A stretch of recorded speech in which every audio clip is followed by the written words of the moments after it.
Bismillahirrahmanirrahim. Assalamualaikum warahmatullahi wabarakatuh. Bismillah, alhamdulillah, wassalatu wassalamu ala rasulillah Sayyidina Muhammad ibn Abdullah wa ala alihi wa ashabihi wa man tabi'ahu wa walah. Amma ba'du, yaqulu Allah ta'ala fi kitabihil karim, subhanaka la ilma lana illa ma 'allamtana innaka antal alimul hakim. Rabbi shrah li sadri wa yassir li amri wahlul 'uqdatam min lisani yafqahu qawli. Allahumma inna nas'aluka 'ilman nafi'a wa rizqan thayyiban wa 'amalan mutaqabbala. Allahumma 'allimna ma yanfa'una wanfa'na bima 'allamtana. Amin amin ya rabbal alamin. Hadirin dan hadirat seluruh jamaah Masjid At-Taubah, jamaah salat maghrib lanjut jamaah ta'lim, yang semuanya insyaallah senantiasa Allah berkahi, Allah ridhai, Allah muliakan, karena semuanya orang-orang yang Allah pilih untuk selalu istiqomah dalam kebaikan, istiqomah menjaga ibadah kita, dan juga Allah kasih kesempatan, Allah muliakan dengan diberikan kesempatan untuk mengkaji ayat-ayatnya. Indikasi bahwa seseorang itu Allah berikan rahmat, Allah berikan kebaikan manakala dia bersungguh-sungguh untuk selalu berinteraksi dengan ayat-ayat Allah Subhanahu wa taala. Sampai kata Khalifah Utsman, beliau katakan, "Lau tahurat qulubukum lama syabi'tum min kalami rabbikum." Andai hati kalian itu bersih, maka kalian tidak akan pernah puas dengan kalam-kalam Tuhan. Maksudnya indikasi bahwa seorang itu ketika hatinya bersih, dia akan mudah berinteraksi dengan firman Allah SWT. Dia akan cinta dan menikmati firman-firman Allah SWT. Mungkin kita belum sampai ke tingkat itu ya, belum ada rasa rindu, rasa cinta, tapi setidaknya ketika kita berusaha untuk menjaga istiqomah kita mengkaji ayat-ayat Allah ini, mudah-mudahan akan menjadi tambah rasa cinta kita, dekat kita dengan ayat-ayat Allah Subhanahu wa taala. Kalau kata Ibnu Mas'ud, beliau katakan, kun aliman au muta'alliman au muhibban wala takun rabi'an. Hendaknya engkaulah jadi orang yang alim. Kalau memang kita punya kemampuan untuk betul-betul mengkaji ayat-ayat Allah, memahami sampai kita betul-betul sebagai orang yang ngerti, maka itu yang paling bagus. Kalau tidak, au muta'alliman, setidaknya kita orang yang mau belajar mengkaji, memahami, ya kan? Atau kalau belum bisa juga, au muhibban, setidaknya kita ada rasa cinta, rasa ingin tahu apa sih ayat-ayat yang sangat istimewa ini, yang kadang-kadang kita nggak terlalu menghayati walaupun kita sering dengar, ya kan? Wal fajar wal layalin ashar, apa itu kita kadang tidak tahu. Kemudian wala takun rabi'an, jangan sampai yang keempat. Yang keempat itu tadi udah enggak pinter, udah enggak mau belajar, udah enggak suka gitu kan. Jadi ini udah jangan sampai gitu. Jadi Masya Allah, ketika kita mendapatkan kesempatan untuk mengkaji firman Allah, maka insya Allah ini bagian dari tanda rahmat Allah, cinta Allah kepada kita semua dengan diberikan rasa cinta kepada firman-firmannya. Salah satu yang istimewa juga kenapa Allah Subhanahu wa taala turunkan Al-Qur'an ini dengan berbahasa Arab. Inilah kelebihan dari seluruh bahasa di dunia. Menurut para ahli, bahasa-bahasa di dunia itu sampai 7.000 seluruh bahasa dunia ini, dengan berbagai macam sukunya, berbagai macam bangsanya, itu sampai ada 7.000. Tapi semua bahasa itu hanya berfungsi sebagai alat komunikasi. Maksudnya alat komunikasi dalam artian komunikasi antar sesama, untuk mengkaji ini, untuk berbisnis, untuk mengkaji ini, ya, untuk berkomunikasi dalam artian berinteraksi dengan yang lain. Kecuali bahasa Arab. Bahasa Arab itu bukan bahasa komunikasi saja, tapi bahasa agama. Jadi kalau kita katakan bahwa bahasa Arab ini bahasa komunikasi, benar, sama dengan bahasa-bahasa yang lain, tapi dia punya fungsi yang beda dengan yang lain. Kalau bahasa Arab itu bahasa agama, bahasa ibadah. Kita kalau sholat setiap hari mulai dari Allahu Akbar, semua bahasa Arab. Ketemu sama muslim, Assalamualaikum, bahasa Arab. Sehingga kalau kata ulama itu, bahwa mempelajari bahasa Arab itu satu kewajiban. Karena apa? Ma la yatimul wajibu illa bihi fahuwa wajib. Sesuatu yang apabila suatu kewajiban tidak sempurna karena kecuali dengannya, maka sesuatu itu menjadi suatu keharusan. Jadi kalau kita dituntut untuk beribadah yang benar, memahami ayat-ayat yang benar, memahami hadis yang benar, berbagai macam literatur syariat yang benar, dan itu tidak bisa kita tempuh kecuali harus kita belajar bahasa Arab, maka menjadi suatu keharusan. Makanya ya kita walaupun dengan mungkin masih tingkat yang ketiga, bukan yang alim, bukan yang selalu belajar, tapi setidaknya kita ada rasa cinta, bangga kepada bahasa Arab ini. Ada satu keistimewaan Allah SWT berikan, keistimewaan daripada yang lain. Ya termasuk kalau namanya bahasanya juga istimewa, tentu orangnya juga istimewa. Makanya narasi-narasi yang seolah-olah itu ya bukan kita rasis, bukan. Tapi kalau kita selalu ini orang-orang Arab nih dituduh macam-macam, itu kita ya mungkin oknum. Tapi bahwa Nabi kita itu adalah Muhammad SAW, beliau adalah orang Arab yang berbahasa Arab. Jadi kita harus tahu kalau orang Muslim ini belajar bahasa Arab itu adalah suatu ibadah, bukan sekedar untuk komunikasi atau untuk keperluan-keperluan antar sesama. Nah, termasuk kita mengkaji Al-Quran itu otomatis kuncinya adalah berbahasa Arab, dalam artian kita harus juga mempelajari, karena Al-Quran Allah turunkan dalam bahasa Arab. Terakhir kita sudah mempelajari surat Al-Ghasyiyah, surat-surat yang diawali dengan nama-nama hari kiamat, ya. Surat Al-Ghasyiyah, Al-Waqi'ah, Al-Qari'ah, dan seterusnya. Nah, sekarang kita akan lanjutkan surat berikutnya, yaitu surat Al-Fajr. Surat Al-Fajr, nama yang paling terkenal adalah Al-Fajr, diambil dari kata-kata Al-Fajr, wal Fajr, walayalin ashr. Ini termasuk surat-surat minas suwaril makkiyah al-khalisah, termasuk surat makkiyah yang murni. Kenapa disebut murni? Karena ada sebagian surat yang ayatnya itu terdiri dari dua sifat. Ada yang surat-surat ini sebagian ayatnya turun sebelum Nabi Muhammad hijrah, kemudian sebagian lain diyakini itu turunnya sesudah Nabi Muhammad hijrah.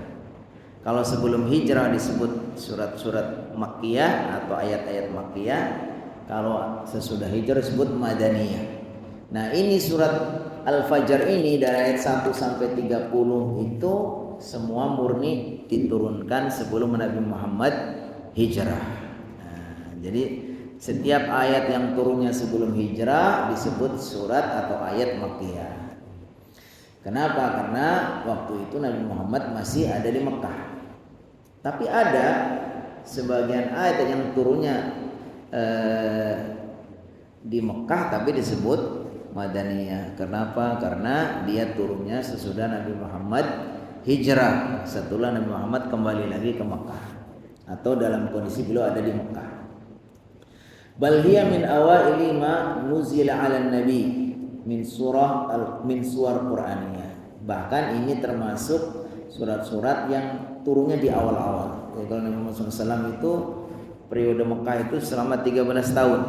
Sejak beliau diangkat sebagai nabi, umur beliau 40 tahun sampai kurang lebih umur 53 beliau masih ada di Mekah. Dan selama di Mekah itu beberapa surat, beberapa ayat turun. Nah, surat Fajar ini termasuk yang turunnya di awal-awal. Maksudnya belum lama Nabi Muhammad diangkat sebagai nabi. Nah, makanya nanti kalau suratnya itu turunnya itu sudah mendekati Nabi Muhammad hijrah, makanya kadang-kadang itu bisa nanti sebagian itu sebelum hijrah, sebagian sudah hijrah.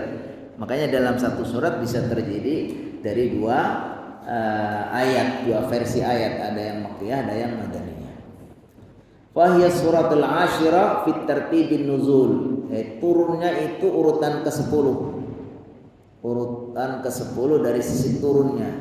Tapi kalau tempat penulisannya atau urutan penulisannya itu pada urutan yang ke-89.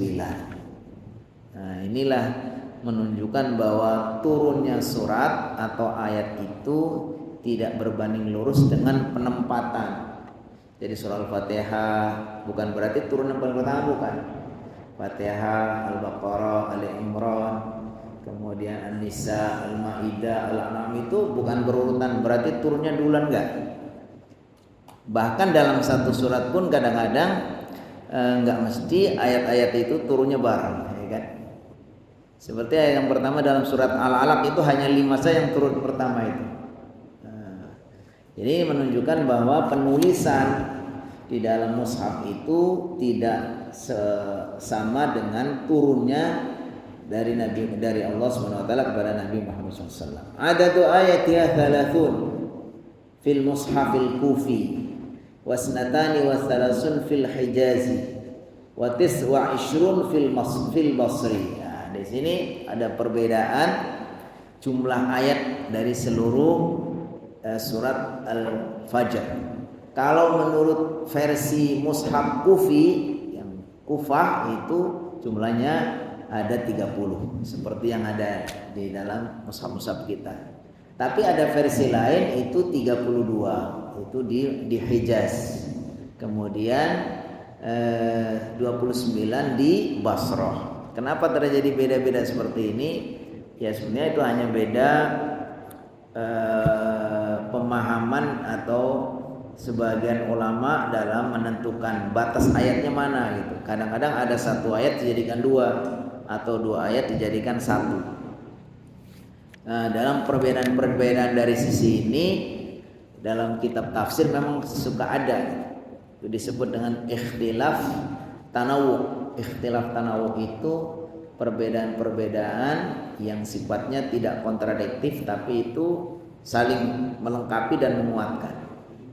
Pokoknya kalau dalam surat Al-Fatihah contoh nih, surat Al-Fatihah itu ada yang meyakini sebagian ulama meyakini bahwa bismillah itu termasuk dari 7 ayat. Tapi ada yang mengatakan bismillah itu adalah hak dari setiap surat. Kecuali surat At-Taubah semua ada bismillahnya gitu. Maka surah Al-Fatihah juga bismillahnya posisinya sama, dia hanya sebagai awal dari surat gitu, bukan bagian dari surat. Tapi ada yang memahami bahwa bismillah itu bagian dari surat. Tapi kalau kita hitung dalam mushaf ini bismillah itu dihitung 7. Bismillahirrahmanirrahim. Alhamdulillahirabbil alamin arrahmanir rahim maliki yaumiddin. Iyyaka na'budu wa iyyaka nasta'in ihdinas siratal mustaqim siratal ladzina an'amta 'alaihim ghairil maghdubi 'alaihim waladdallin. Jadi ikut dihitung kalau dikatakan bahwa surah Al-Fatihah itu terdiri dari 7 ayat, as-sab'ul mathani, 7 ayat yang diulang-ulang. Jadi nama Al-Fatihah di antaranya as-sab'ul mathani. Nah ini yang perbedaan kayak gitu itu karena ada yang menentukan bahwa ternyata surat yang ayat yang ke-7 itu terdiri dari 2. Siratal ladzina an'amta 'alaihim. Nanti udah dihitung 1 ghairil maghdubi begitu. Jadi akhirnya ada perbedaan. Tapi hakikatnya jumlah ayat itu baik yang umpamanya 30, yang 32 dan 29 itu sebenarnya itu juga. Nggak akan ada yang kurang, nggak ada yang berlebih, hanya masalah penentuan hitungannya saja. Tapi ayat-ayatnya bahkan huruf-hurufnya pun nggak ada yang berubah, ya kan?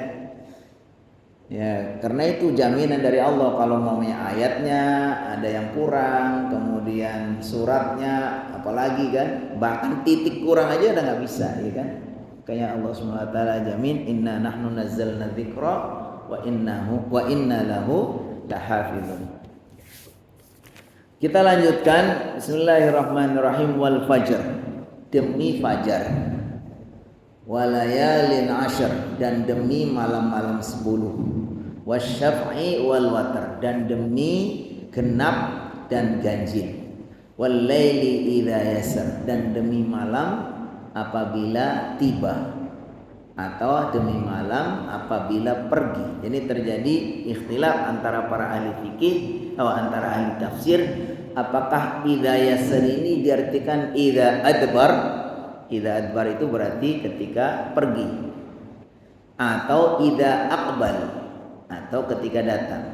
Ini tidak mengurangi dan tidak merusak makna. Semuanya itu sama, ya kan? Demi fajar. Nah, kita tahu fajar adalah ya waktu, ya.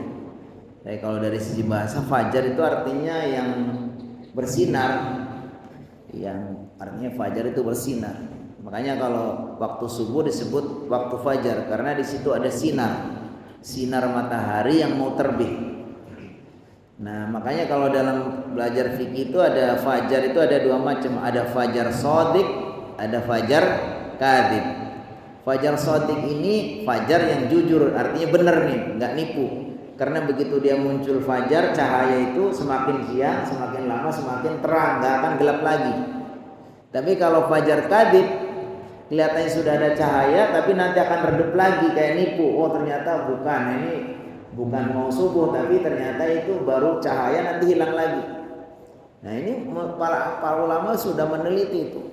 Bentuknya kalau fajar kadzib itu bentuknya vertikal begini panjang ke atas itu.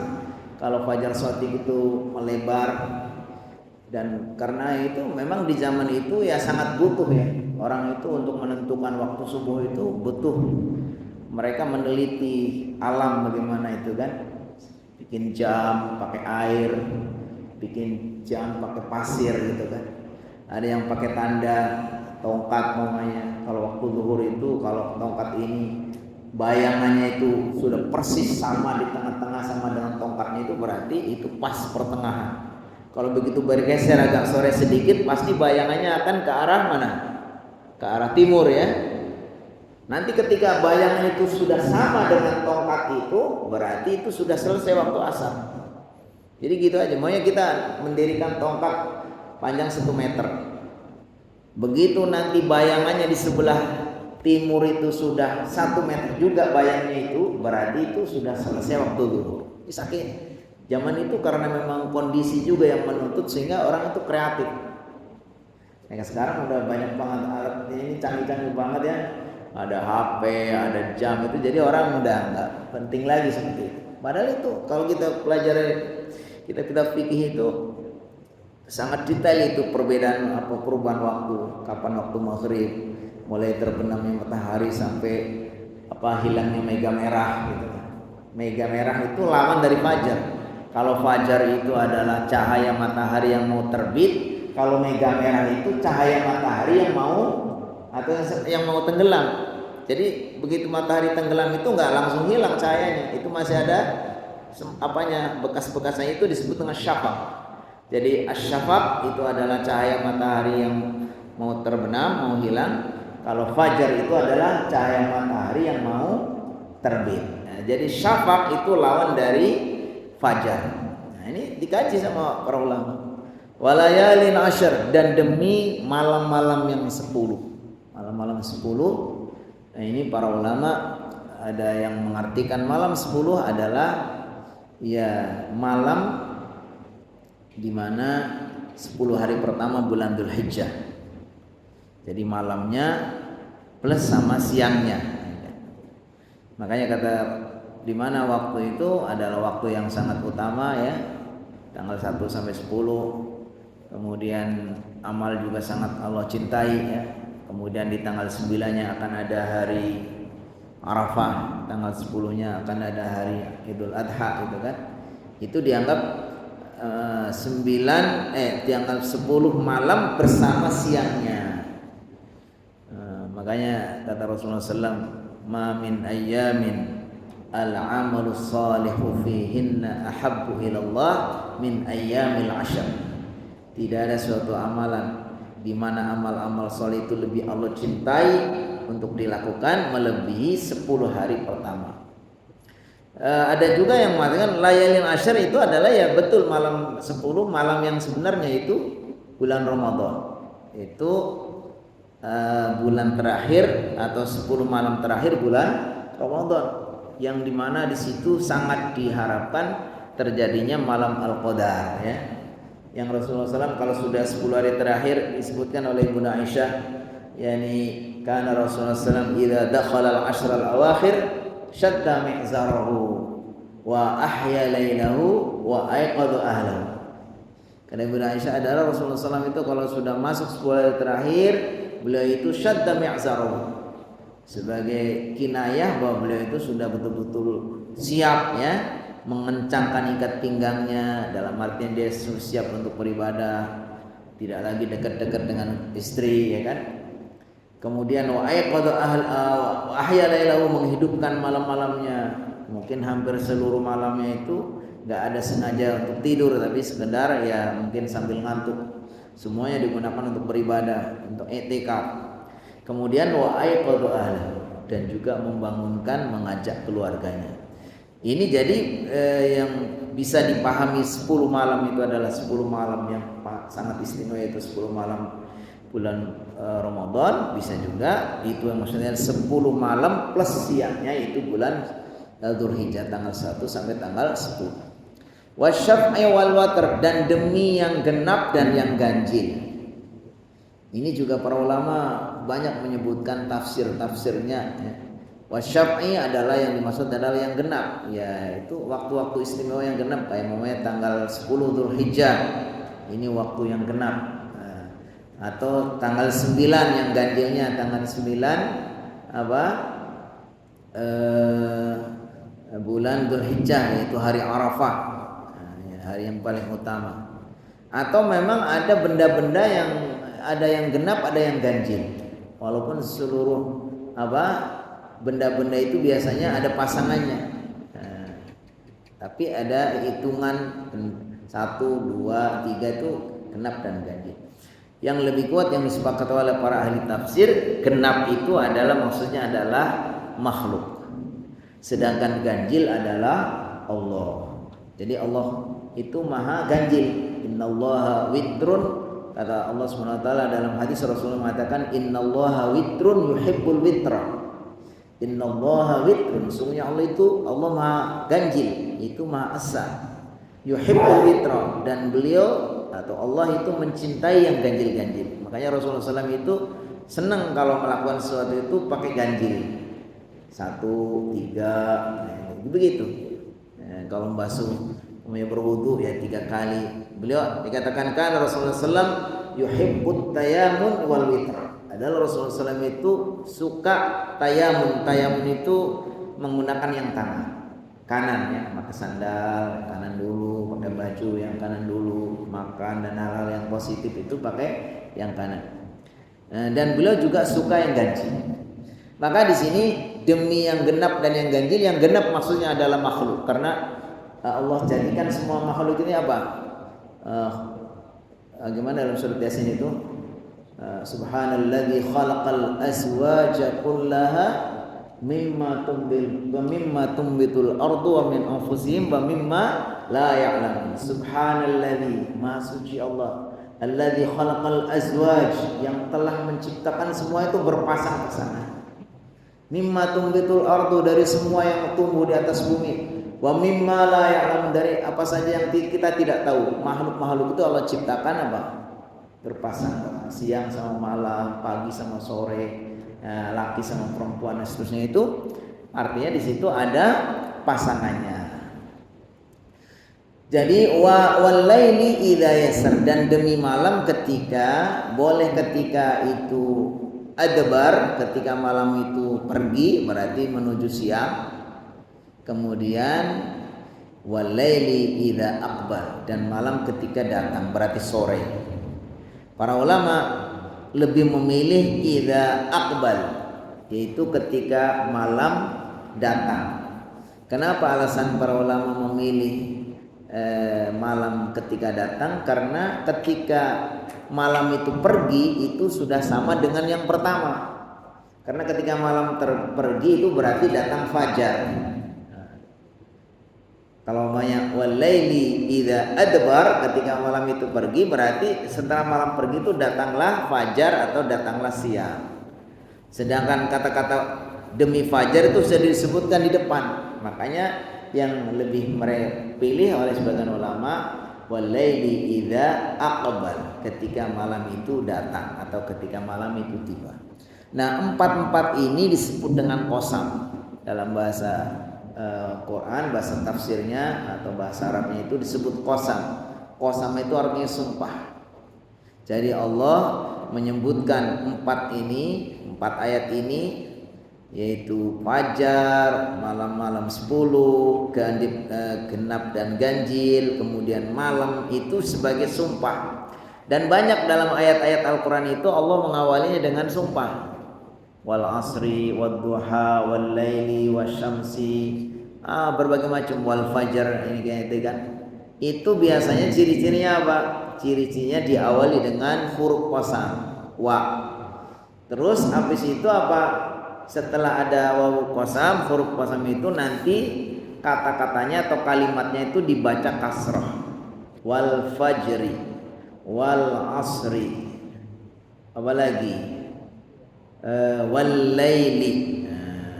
Ini namanya wawunya wawu qasam. Jadi kalau dalam bahasa Arab itu huruf qasam itu ada 3. Wa, wallahi, wawu. Yang kedua ta, tallahi. Yang ketiga ba billahi. Wallahi, Allahi, billahi. Ya, kita orang Indonesia ngartinya sama, pokoknya demi. Demi itu kalau ada kata-kata demi adalah arti dari 3 huruf qasam ini. Boleh wa, boleh ta, boleh bi. Wallahi, tallahi, billahi. Karena kita perbendaharaan kata Indonesia itu terbatas, kadang-kadang tidak bisa mewakili. Ya pokoknya sama, mau billahi, mau wallahi, mau tallahi, pokoknya artinya demi. Nah, kata-kata demi ini dalam bahasa Arab ini disebut dengan qasam. Qasam ini, sumpah itu, kalau kita sebagai manusia, sebagai orang muslim itu enggak boleh kita bersumpah kecuali dengan Allah. Walaupun dalam ayat ini kan Allah bersumpah demi fajar, demi macam-macam, ya silakan Allah. Tapi kalau kita sebagai seorang mukmin, kalau mau bersumpah itu hanya bolehnya dengan menyebut nama Allah atau sifat-sifatnya. Terus bagaimana kalau kita bersumpah kok dengan nama selain Allah? Hukumnya itu dosa. Itu disebut dengan syirik kecil. Syirik. Jadi syirik itu diantaranya ada syirik besar, ada syirik kecil. Kalau syirik besar itu dia itu membahayakan karena bisa menyebabkan orang itu keluar dari agama. Yang kedua itu menghapus semua pahala-pahala amalnya. Yang ketiga kalau dia sampai di bawah mati itu dia akan kekal di neraka. Ini kalau syirik besar. Kalau syirik kecil sebaliknya, nggak sampai keluar dari agama Islam. Gak menghapus semua amal, tapi menghapus amal yang ada syiriknya. Dan kalau kita mati dalam keadaan syirik kecil, ya tidak kekal. Kalau Allah SWT sudah berkenan mengampuni, ya kalau mau disiksa mungkin ditebus dulu dengan siksaan, nanti selama udah terbayar dosanya maka diangkat. Nah, tapi syirik walaupun kecil itu termasuk yang sangat berbahaya.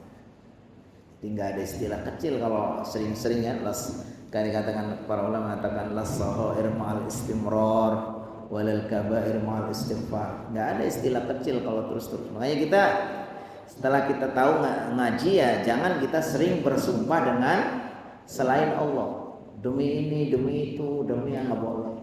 demi orang tua, demi apa, demi matahari, demi bulan. Sampai yang disebutkan pun sesuatu yang paling hebat ya, demi Ka'bah namanya, atau demi Masjidil Haram, atau demi apa, itu pun nggak boleh. Demi Rasulullah pun nggak boleh. Kenapa? Karena qasam ini kalau dalam akidah ini, dalam pelajaran keimanan itu, sumpah ini sebetulnya adalah menyebutkan sesuatu yang diagungkan, menyebutkan sesuatu yang kita agungkan untuk menguatkan tekad kita, baik tekad mau melakukan sesuatu atau tidak melakukan sesuatu. Demi Allah saya tidak akan ngulang lagi, berarti itu kita menyebut Allah sebagai sesuatu yang kita agungkan untuk menguatkan tekad kita nggak akan ngulang lagi. Demi Allah saya akan melakukan begini, sama. Makanya ketika kita menyebutkan demi itu artinya kita menyebutkan sesuatu yang diagungkan, yang kita istimewakan.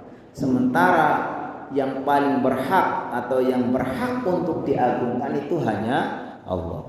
Makanya di situ ada syirik.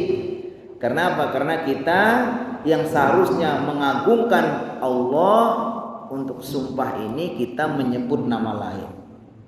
Nah, itu rahasianya kenapa syirik bersumpah dengan selain Allah itu dianggap apa? Syirik ya. Sampai Rasulullah mengatakan, "Man kana halifan falyahlif billah aw liyasmut." Siapa yang mau bersumpah, ya sumpahlah dengan nama Allah, atau kalau enggak juga jangan diam. Jangan bersumpah, diam ya. Jadi kalau kita mau man kana halifan falyahlif billah, siapa yang mau bersumpah, sumpahlah dengan menyebutkan Allah. Aw liyasmut, atau yang enggak usah sumpah. Dan biasanya orang kalau banyak-banyak sumpah itu juga menandakan itu apa? Kurang dipercaya ya. Dia kurang pede kalau nggak disertai sumpah, takut orang nggak percaya. Demi Allah ini saya modalnya aja ya gitu kan. Demi Allah gitu. Jadi ya walaupun boleh bersumpah dengan nama Allah, tapi kalau sering-sering itu menjadi ya tidak bagus. Makanya kata Allah SWT, kata Rasulullah SAW, siapa yang mau bersumpah ya bersumpahlah dengan nama Allah. Atau kalau enggak ya udah diem gitu kan. Bahkan ada hadis yang katakan man ahlafa bi ghairillahi faqad asyraka aw kafar. Siapa yang bersumpah dengan selain Allah maka dia sudah musyrik atau sudah kafir, dalam artian kafir kecil ya. Jadi intinya ini tapi karena dalam hal ini yang bersumpah itu Allah, ya Allah terserah. Makanya dalam ayat itu kan la yus'alu amma yaf'alu wa hum yus'alun. La yus'alu amma yaf'al. Allah itu tidak dimintai tanggung jawab, ditanya apa yang dia lakukan. Wa hum yus'alun, tapi kita sebagai makhluk, kita harus hati-hati karena apa yang kita lakukan, apa yang kita ucapkan nanti ada pertanggungjawabannya. Kata Allah Ta'ala, la yus'alu amma yaf'alu wa hum yus'alun. Allah bersumpah dengan 4 hal ini untuk apa? Ini untuk menunjukkan bahwa ini jawabnya disebutkan bahwa pasti ya Allah Subhanahu wa taala itu akan membinasakan, akan membalas orang-orang yang sombong, orang-orang yang durhaka ya kepada Allah Subhanahu wa taala, orang-orang yang tidak beriman. Makanya disebutkan dalam ayat berikutnya, hal fi dzalika qasamul ladzi hajar. Hal fi dzalika, apakah dalam hal ini, bukankah dalam hal ini qasamun, ada sumpah lidhi hijr, bagi orang yang punya hijr. Hijr ternyata artinya di sini akal. Hijr itu artinya akal. Ini menunjukkan bahwa Allah SWT bersumpah dengan ini itu pasti satu kebenaran yang harusnya diterima oleh orang-orang yang punya akal. Pasti ini sesuatu yang harus kita yakini kebenarannya, khususnya bagi orang-orang yang mau berpikir ya. Lidhi hijr itu artinya lidhi aqlin. Jadi akal itu disebutkan juga dengan nama lain hijr. Kenapa? Karena akal itu berfungsi sebagai pengendali, pencegah. Jadi hijr itu bisa diartikan pengendali. Orang-orang yang punya akal artinya dia itu punya kendali ya. Makanya katakan man ala aqluhu hawahu faqad naja. Gimana? Wa man ala aqluhu hawahu faqad naja. Siapa yang akalnya itu bisa mengendalikan hawanya maka dia yang selamat. Tapi kalau dibalik, siapa yang hawanya itu justru mengendalikan akalnya, itu dia yang celaka. Makanya akal ini sebenarnya berfungsi sebagai pengendali. Makanya disebutkan al-kaisu man dana nafsahu amila lima ba'dal maut. Orang yang cerdas itu adalah orang yang bisa mengendalikan hawa nafsunya dan dia selalu berpikir melakukan amal apa yang bisa untuk akhiratnya, untuk masa depannya gitu. Bukan memperturutkan hawa nafsunya. Nah, disebutkan bahwa sumpah-sumpah ini harusnya itu mesti menjadi satu hal yang bisa diterima oleh orang-orang yang punya akal. Kemudian lanjutannya disebutkan alam taro kaifa fa'ala rabbuka bi'ad.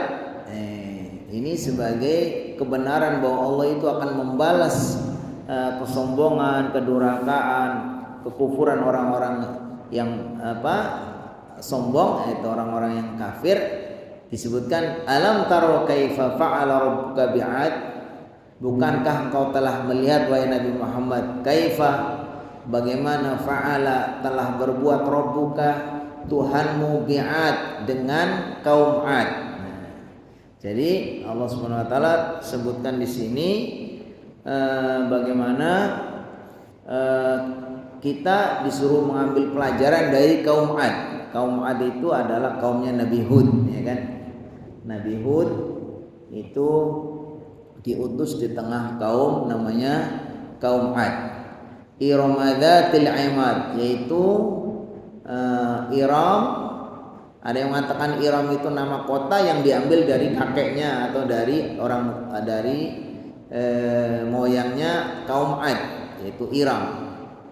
Dzatil imad, yang mempunyai imad. Imad itu artinya tiang-tiang.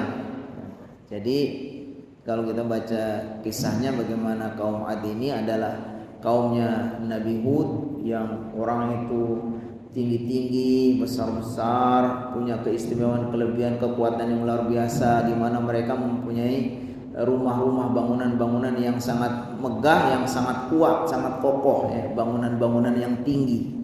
Yang disebutkan mereka itu kaum Ad itu orangnya tinggi besar, ya kan? Mungkin sampai kalau Nabi Adam aja 60 dhira ya mungkin sekitar 30 meter. Dan tentu saja ini kaum-kaum yang zaman itu mungkin segede-gede atau besar-besar itu. Nah, kaum Ad ini ketika diutus di tengah mereka Nabi Hud, mereka mendustakan. Diseru sama Nabi Hud untuk menyembah Allah, ya kan? Setiap nabi kan selalu mengatakan, ya qaumi ibudullah ma lakum min ilahin ghairu. Wahai kaumku, sembahlah kalian Allah. Kalian itu enggak punya Tuhan selain Dia. Maksudnya hanya Dialah yang berhak untuk dijadikan Tuhan. Tapi kaum Ad ini enggak percaya kepada Nabi Hud, ya kan? Akhirnya Allah Subhanahu wa taala binasakan. Ini menggambarkan betapa ya kalau Allah itu ya berkuasa, ya nggak bisa mengandalkan kekuatannya karena mereka kaum yang kokoh, ya, yang tinggi besar, yang bisa membuat bangunan-bangunan yang kuat itu kemudian mereka aman, ya kan? Nggak ada istilah aman, ya. Ya memang sebenarnya kita di bagian bumi manapun nggak ada yang aman gitu. Kita coba rasakan bagaimana bencana itu. Kadang-kadang kita berpikir kita di sini nih di Gardenia aman, ya, kalinya jauh gitu, ya, nggak akan banjir gitu. Ya tapi kan Allah punya kehendak. Ya, jadi sebenarnya apa? Kita nggak ada yang merasa aman. Bagi Allah SWT begitu mudahnya, ya. Jadi kita semua bisa aman, bisa selamat ini semua itu karena apa? Rahmat Allah SWT. Kalau Allah nggak berkehendak memberikan rahmat kepada kita, betapa mudahnya untuk mencelakakan kita. Allati lam yukhlaq mithluha fil bilad, yaitu yang belum diciptakan yang semisalnya di negeri manapun. Jadi kaum Ad ini satu kaum yang tinggi-tinggi, besar-besar, kuat-kuat. Mereka punya keistimewaan bisa membangun rumah-rumah yang sangat kuat, yang sangat kokoh. Bahkan gak ada tandingnya di dunia. Tapi karena dia itu kufur kepada Allah, dihancurkan juga. Wa Thamud alladzi jabu sakhra bil wad. Wa Thamud, dan juga kaum Thamud alladzina jabus sakhra, yang mereka itu memotong-motong kayu batu bilwad di lembah. Ini adalah yaitu kaumnya Nabi Soleh. Di mana kaumnya Nabi Soleh itu punya keistimewaan, mereka itu sangat kuat, sangat kokoh, sampai kalau mereka membuat rumah itu dengan cara itu memahat batu-batu yang besar lalu dijadikan untuk tempat tinggalnya ya. Nah, ada yang mengatakan kalau ini posisinya itu ada di kaum Ad itu zaman dulunya itu, sekarang ada di Arab Saudi di daerah namanya Madain Soleh kan. Madain Soleh itu masih ada istilahnya bekas-bekasnya. Kalau yang tadi kaum Ad itu adanya di antara Yaman sama Oman di daerah Al-Aqaf namanya. Ya kita harus ini mungkin harus melihat ke sana gitu ya. Tapi disebutkan seperti itu. Jadi kita kalau melihat itu di daerah Timur Tengah itu di Syam itu mencakup Jordan, mencakup Lebanon, mencakup Palestina, Suriah, itu memang di situ tempat-tempat yang banyak. Kalau ini kan di luar itu. Tapi kalau kita berkunjung ke sana itu banyak situs-situs tempat-tempat yang sangat bersejarah peninggalan para nabi ya di situ. Kemudian wa fir'aun dzil autad, dan Fir'aun yang mempunyai autad. Watad itu artinya paku-paku, maksudnya paku-paku. Yang diartikan ini para ulama mengartikan autad ini ada yang maksudnya betul-betul adalah paku-paku dalam artian adalah tentara. Jadi Fir'aun yang dengan tentaranya yang kuat ya, plus ditambah tukang sihirnya ya. Jadi Fir'aun itu punya pasukan yang sangat kuat, sekaligus juga punya para penasihat dari tukang sihir gitu yang banyak sekali ya kan. Maka kemudian Fir'aun merasa dia itu paling hebat ya, sampai mengaku sebagai Tuhan ya kan. Nah ada yang mengatakan itu maksudnya tentara, ada yang mengatakan awatad itu adalah memang betul-betul bangunan kokoh peninggalan Fir'aun itu, kayak piramida ya kan. Nah, Lahram sebetulnya kan piramida itu, beberapa peninggalan Fir'aun itu zaman kejayaannya. Ada yang mengatakan awatad ini juga menurut ahli tafsir itu adalah ya sengaja memang itu tiang pancang untuk menyiksa orang-orang yang menentangnya. Jadi siapapun yang melawannya itu kemudian dia dipasung, diikat, termasuk istrinya ya kan. Istrinya Fir'aun, Siti Asiyah itu kan disebutkan wa daraballahu mathalan lil ladzina amanu imra'ata fir'aun il qalat rabbi ibni li 'indaka baitan fil jannah. Jadi ketika Aisyah itu menentang dan dia tidak mau ketahuan dia itu beriman, enggak mau percaya kepada Firaun, maka disiksa. Dia enggak akan dikasih lepas dari siksaannya kecuali dia harus mengakui Firaun sebagai Tuhan. Dipasunglah kanan kiri sampai akhirnya dia berdoa, Rabbi ibnili indaka baitan fil jannah, ya Allah ya Rabb, bangunkan aku rumah di surga. Wa najjini min fir'aun wa amali, selamatkan aku dari Fir'aun dan perbuatannya. Nah, jadi itu begitulah ya. Disebutkan bahwa Fir'aun yang punyai pancang-pancang tiang ini maksudnya yaitu tiang-tiang untuk menyiksa setiap rakyatnya atau kaumnya yang menentang kepadanya.